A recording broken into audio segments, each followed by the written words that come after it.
हमारे YouTube channel में।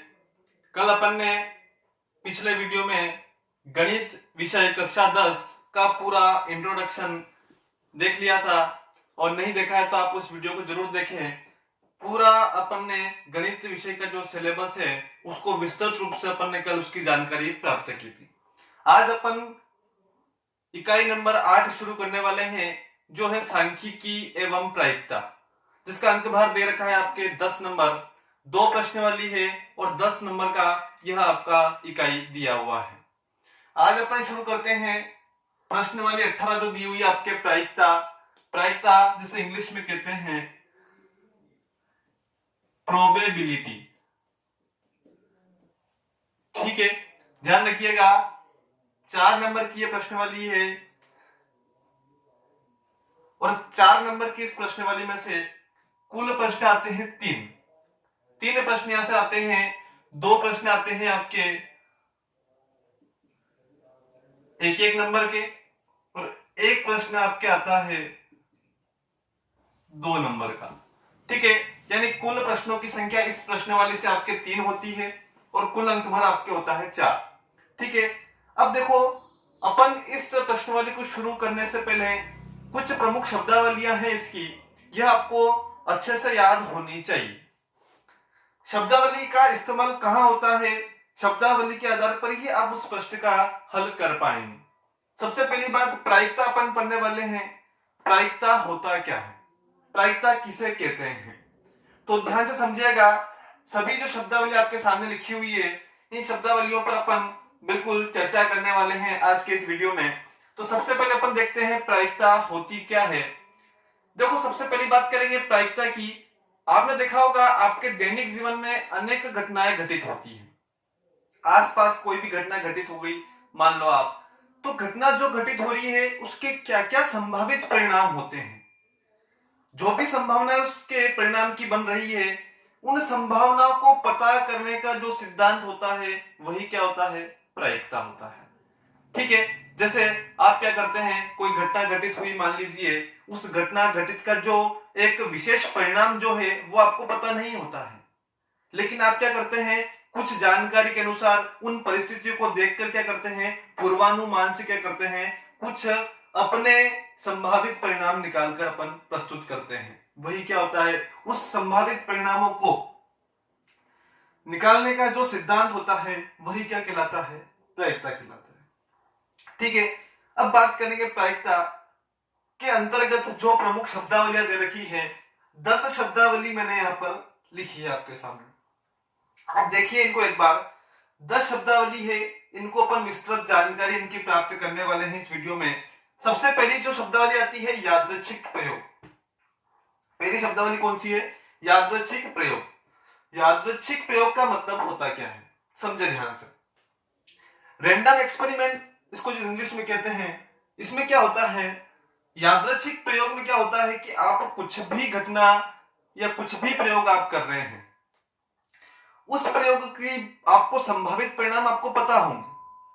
कुछ भी प्रयोग या कोई भी घटना घटित हो रही है या कुछ भी आप कार्य कर रहे हैं, उसकी संभावित परिणाम क्या क्या हो सकते हैं वो आपको पता है, लेकिन आपको उसका विशेष परिणाम क्या निकलने वाला है इसकी जानकारी आपको नहीं होती है। वही क्या होता है, यादृच्छिक प्रयोग होता है। ध्यान से सुनिएगा, डबल बोल रहा हूं कि आप कुछ भी प्रयोग करते हैं या आपके पास कुछ भी कार्य करते हैं या कुछ भी कार्य हो रहा है, उस कार्य के संभावित परिणाम क्या क्या है ये आपको पता है, लेकिन परिणाम निकलकर क्या आने वाला है यह जानकारी आपको नहीं है। यही क्या कहलाता है, यादृच्छिक प्रयोग कहलाता है। कंप्लीट। जैसे मान लीजिए आप एक सिक्का उछाल रहे हैं, एक सिक्का उछाल रहे हैं, आपको यह पता है कि या तो हेड आएगा या टेल आएगा, लेकिन आएगा क्या इसकी जानकारी आपको अभी पता नहीं है, तो ये कौन सा प्रयोग हो गया, यादृच्छिक प्रयोग हो गया। अगली बात करेंगे अभिप्रयोग एवं घटना। अभिप्रयोग, ट्रायल जिसे कहते हैं, घटना यानी इवेंट।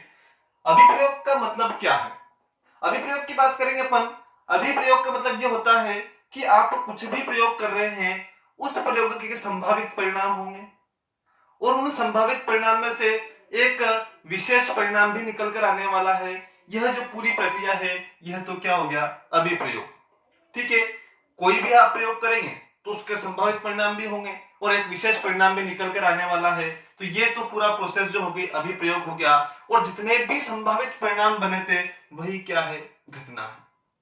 मान लीजिए सिक्के की बात कर लेते, आपने एक सिक्का उछाला, सिक्का उछालने पर एक विशेष परिणाम निकलेंगे, तो सिक्का उछालना तो एक आपका क्या हो गया, प्रयोग हो गया।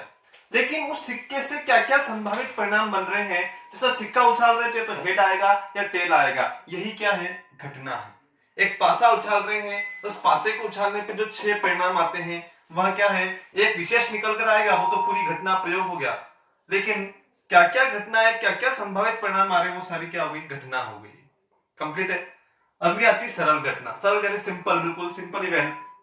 सिंपल इवेंट में क्या होता है, मान लीजिए आपके पास एक थैली है, थैली में कुछ बॉल रखी हुई है, उस थैली में से एक बॉल को आप चुन रहे हैं, एक गेंद को चुनना, ये क्या है, बिल्कुल साधारण सी घटना है, सिंपल इवेंट जिसे कहते हैं। ठीक है, तो वो होगी आपकी सरल घटना। अगली आती है निःशेष घटना या कुल स्थितियां। निःशेष घटना या कुल स्थितियां, आप कुछ भी प्रयोग करें, उस प्रयोग के संभावित परिणाम जो है वह संभावित परिणाम ही क्या होते हैं, निःशेष घटना या कुल स्थितियां कहलाती है। जैसे एक पासा आप उछाल रहे हैं, एक पासा आप फेंक रहे हैं, उस पासे को फेंकने पर क्या क्या आते हैं, कुल एक पासे को फेंकने पर कुल परिणाम आते हैं 6, 1 2 3 4 5 6। ये जो 6 परिणाम आए, ये 6 क्या होगी, कुल स्थितियां या निःशेष घटनाएं कहते हैं। ठीक है, अनुकूल घटनाएं की बात करें, अनुकूल घटना क्या होगा, आप कुछ भी प्रयोग कर रहे हैं, उन कुछ भी प्रयोग में से किसी एक विशिष्ट घटना के घटित होने की जो संभावनाएं होती है वह क्या होती है, अनुकूल घटना या अनुकूल स्थितियां भी इन्हें कह सकते हैं। जैसे अपन बात करें, आप एक पासा फेंक रहे हैं, पासा फेंकने पर कुल अंक कितने आ रहे हैं, कुल घटनाएं कितनी घटित हो रही है, 6 हो रही है। वो 6 घटनाएं जो घटित हो रही है वो तो कौन सी होगी, आपकी निःशेष घटना या कुल स्थितियां। लेकिन वहां पर आगे मैंने बोल दिया कि एक पासे को फेंकने पर सम अंक आने की प्रायिकता क्या होगी, या सम अंक आने की, एक बिल्कुल मैंने जोर दे दिया कि सम अंक आना चाहिए। अब सम अंक कौन कौन से होते हैं, 2 4 6। अब 3 परिस्थितियां बन रही है तो वो 3 क्या हो गई, अनुकूल घटना हो गई। विशिष्ट घटना की बात की अपन ने अनुकूल में, यानी जो भी विशिष्ट घटना घटित होने की जो संभावनाएं होती है, जो परिस्थितियां होती है, वो कहलाती है आपकी अनुकूल घटनाएं कहलाती है। तो ये 5 चीजें आपकी हो चुकी है। छठी पर चलते हैं, स्वतंत्र एवं आश्रित घटना। स्वतंत्र यानी बिल्कुल मुक्त हो, स्वतंत्र हो। आश्रित यानी एक दूसरे पर डिपेंड हो। मान लीजिए स्वतंत्र की बात करते पहले अपन स्वतंत्र घटना की सबसे पहले अपन बात कर रहे हैं, 2 या 2 से अधिक घटनाएं यदि घटित हो रही है, या आप एक साथ 2 प्रयोग कर रहे हैं और दोनों प्रयोग ऐसे हैं कि दोनों एक दूसरे पर निर्भर नहीं है।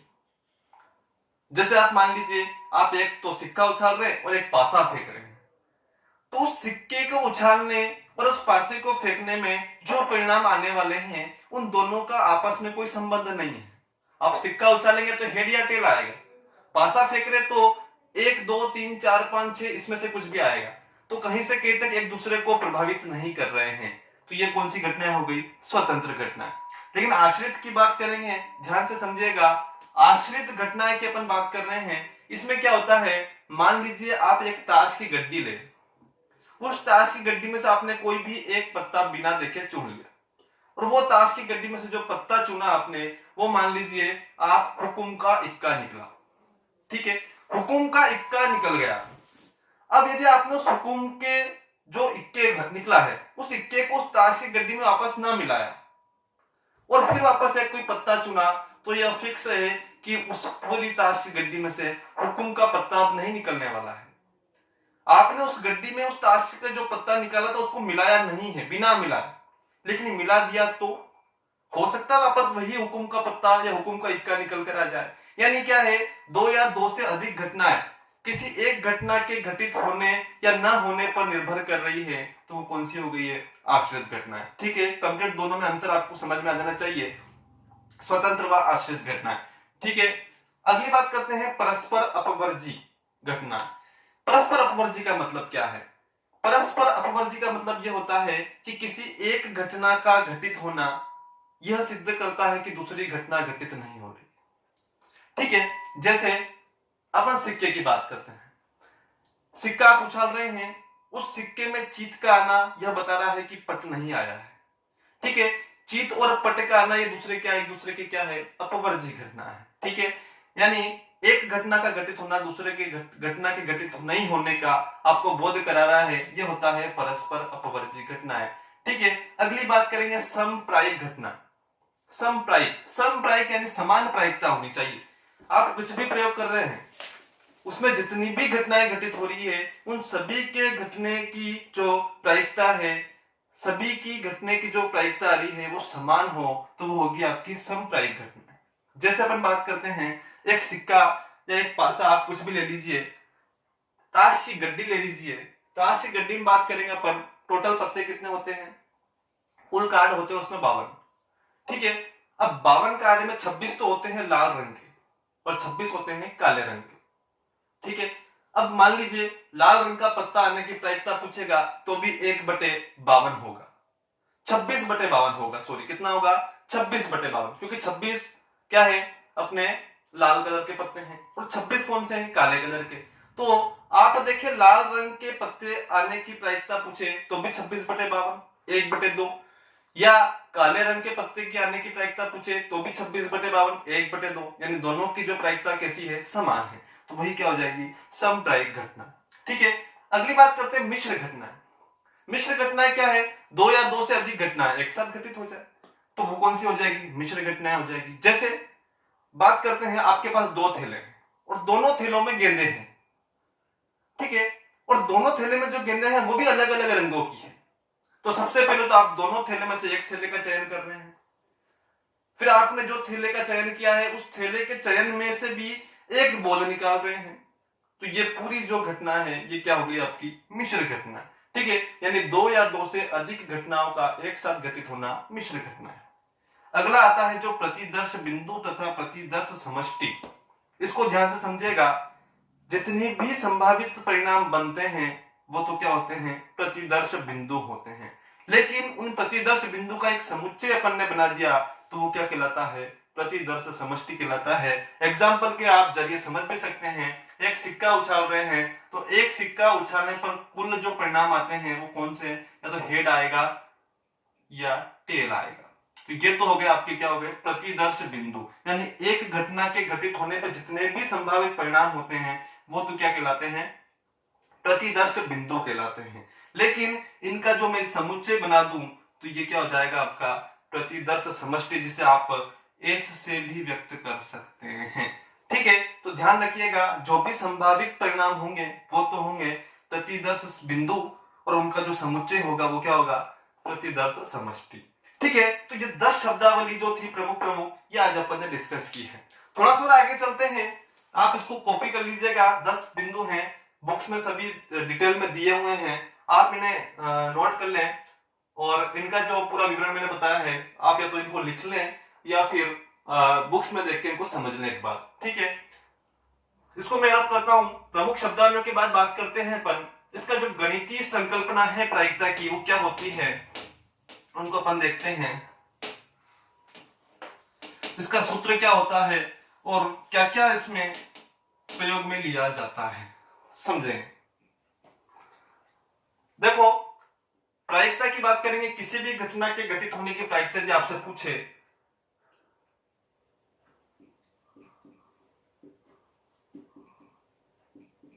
घटना ए के घटित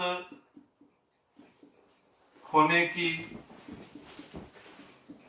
प्रायिकता बराबर, मैंने अभी बताया था आपको, कोई भी घटना यदि घटित हो रही है तो उसके घटित होने की प्रायिकता क्या होती है, ध्यान देखिएगा, अनुकूल या संभावित परिणाम बटे कुल परिणाम। ठीक है, ध्यान रखिएगा, कोई भी घटना के घटित होने की प्रायिकता आपसे पूछे तो अनुकूल या संभावित परिणाम बटे क्या होगा, कुल परिणाम। इससे अपन प्रोबेबिलिटी ऑफ ए, किसी घटना के घटित होने की प्रायिकता से भी दर्शा सकते हैं। लेकिन यदि आपसे पूछ ले किसी भी घटना या घटना ए के घटित नहीं होने की प्रायिकता यदि आपसे पूछ ली जाए, नहीं होने की पूछे तो आप क्या करेंगे, उसको प्रदर्शित करने के लिए अपन इस ए के ऊपर बार का प्रयोग करते हैं, यानी पी ए बार। ठीक है, प्रोबेबिलिटी ऑफ ए, यानी किसी भी घटना के घटित नहीं होने की प्रायिकता आपसे पूछे तो आपको एक में से उस घटना के घटित होने की प्रायिकता को आपको घटा देना है। ठीक है, तो ध्यान रखिएगा ये दो फॉर्मूले हैं जो पूरी प्रश्नवाली में आपके काम करने वाले हैं। ठीक है, अब बात करते हैं एक बहुत बेसिक कॉन्सेप्ट की कि जो प्रायिकता होती है इस प्रायिकता का मान क्या होता है। ठीक है, बहुत बार ऐसे भी क्वेश्चंस प्रश्न एग्जाम में बन सकते हैं एक नंबर में। ध्यान रखना, प्रायिकता या किसी भी घटना के जो घटित होने की हमेशा जो प्रायिकता होती है वो प्रायिकता हमेशा 0 या 0 से बड़ी होती है और 1 या 1 से कम होती है। यानी कह सकते हैं कि प्रायिकता जो होती है 0 1 से मध्य होती है, 0 और 1 तक होती है। ठीक है ना, ध्यान रखना प्रायिकता का मान हमेशा 0 और 1 के मध्य होता है। प्रायिकता ना कभी 0 से कम होती है ना कभी 1 से अधिक प्रायिकता आने वाली है। तो ध्यान रखिएगा ये पूरी प्रायिकता का जो बेसिक था अपना कवर हो चुका है। अब अपन कल से अगले जो वीडियो आने वाला है उस वीडियो में अपन एक एक करके सभी सिक्के पासे का कॉन्सेप्ट समझने वाले हैं। तब तक आप इस शब्दावली को अच्छे से समझ लें, फॉर्मूला याद कर लें। बस ये दो फॉर्मूले से ही आपका काम हो जाएगा। ठीक है, पूरी प्रश्नवाली में 2 फॉर्मूले ही आपके काम आने वाले हैं। ठीक है, तो ये प्रायिकता 4 नंबर की प्रश्नवाली है, इसको काफी अच्छे से अपन करने वाले हैं। ठीक है, तो ये यहाँ तक आप इसको कॉपी कर सकते हैं, यहाँ तक अच्छे से आप नोटबुक में से नोट करें। कल अगला जो वीडियो आएगा उसमें अपन एक एक करके सभी कॉन्सेप्ट इसमें अपन समझेंगे। ठीक है, तब तक के लिए शुक्रिया, धन्यवाद। ऐसे ही और धमाकेदार वीडियो देखने के लिए आज ही हमारे पेज को सब्सक्राइब करें और बेल आइकन को दबाना ना भूलें।